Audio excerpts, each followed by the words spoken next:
Hi, this is Melinda from the Danville Public Library Children's Department, and today I'm going to read you a story about the Mayflower.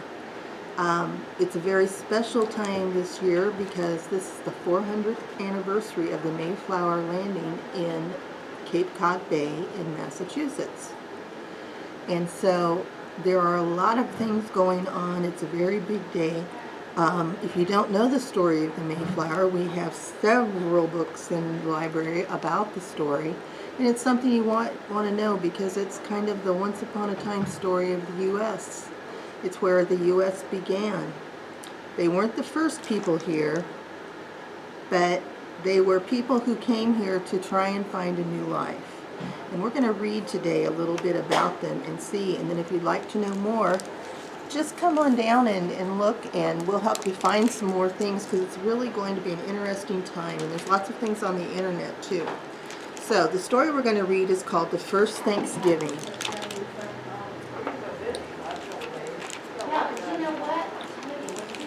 The First Thanksgiving by Susan Whitehurst.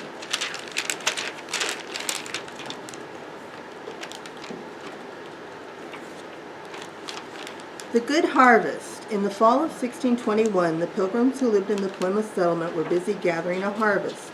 There were fields of ripe Indian corn, beans, and squash that they had planted in the summer. The Pilgrims had sailed to Plymouth almost a year before on the Mayflower. They had left their homes in England to find a religious freedom in America. Winter set in shortly after they arrived in America, and the weather was cold. Much colder than what they experienced in England. Many of the people became sick, and about half the Pilgrims who arrived on the Mayflower died before spring. So here's a picture of the Pilgrims arriving in Plymouth, tired from their long trip at sea and hungry because there was little food left, and sick from disease and the cold. And they're shown here on their way to church. And then here it says, among the families who became sick was Elizabeth Tilley's. In the autumn of 1621, Elizabeth was a 14-year-old Pilgrim girl. Elizabeth may have been one of the young Pilgrim girls and boys who went out to gather the harvest.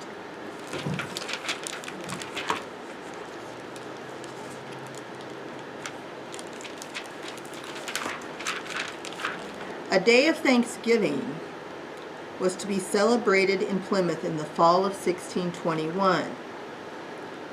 William Bradford, the governor of Plymouth, announced that the Pilgrims were to have a harvest festival. This would be the first Thanksgiving in America.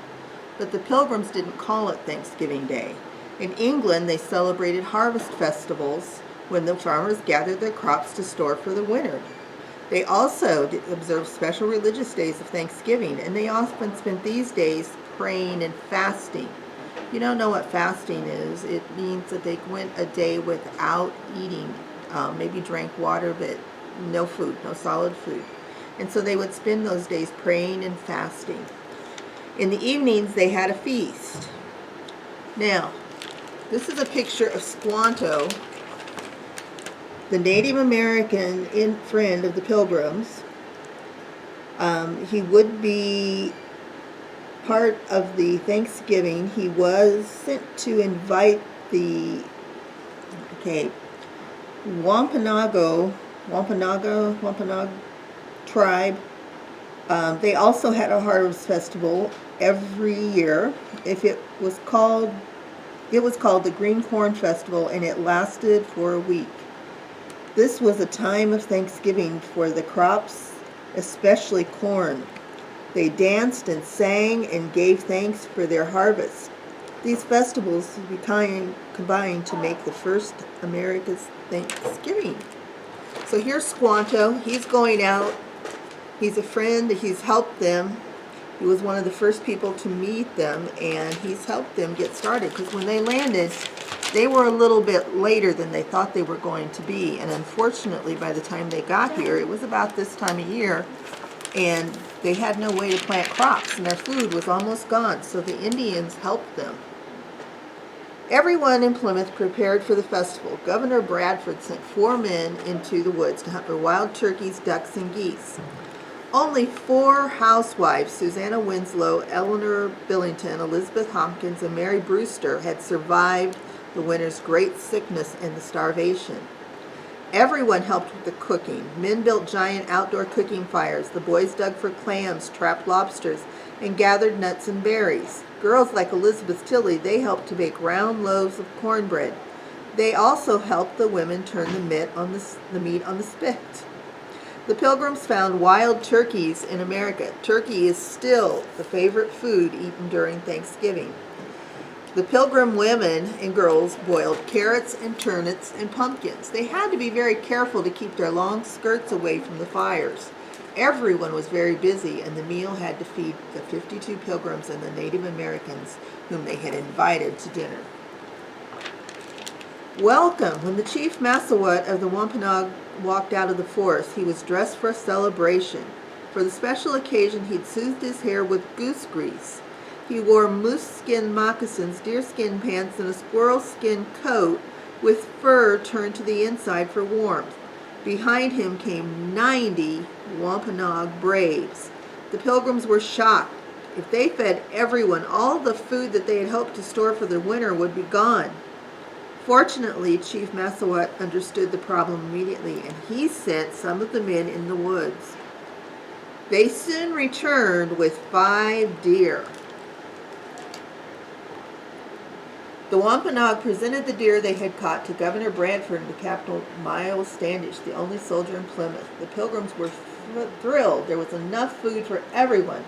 Deer meat, which is called venison, was a great treat for them. In England, only rich people eat venison. So this was a big treat for them. Dinner is served. The Pilgrims set up tables outdoors in the only street in town. It was called the Street. Their small one-room homes barely could hold their own families. There would be more than 140 people at dinner. The tables were planks of wood laid on top of barrels. The food was served on trenchers. These are big bowls, just like pieces of wood with the hollow center scooped out of them. So it was served on trenchers, which were scooped out wooden plates. Clamshells made fine serving spoons. The Pilgrims had no forks, so eating with their fingers was not only considered good manners, it's the only way to eat. Fortunately, there were lots of large cloth napkins for holding hot meat. So here, the Pilgrim brought this plate and pot to America. The painting shows the Pilgrims and the Americans. Everyone's enjoying a good feast. It says most of the Pilgrims sat on stools. The few chairs in Plymouth were saved for important men like Governor Bradford and Chief Massawat. The Native Americans sat on the ground. Children always stood at the table during meals. Children were not allowed to sit. No one wrote down exactly what the Pilgrims and Native Americans ate during that first Thanksgiving celebration. There were many different kinds of foods available in their new home in Plymouth. What was served at that first Thanksgiving?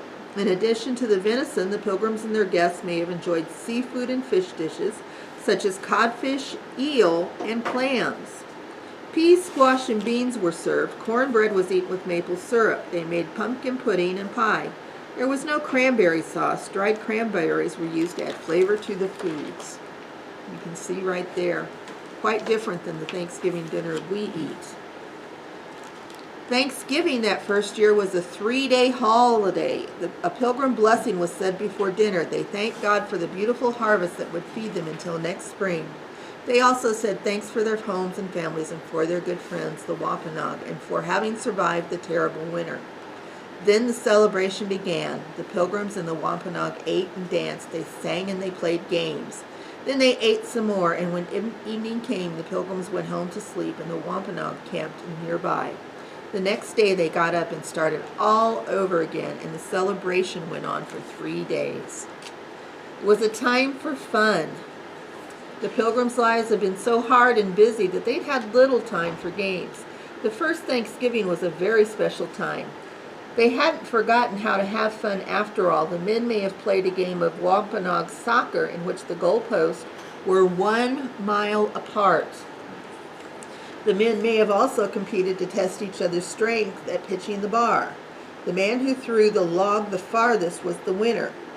The children of that time played an early form of baseball called stool ball.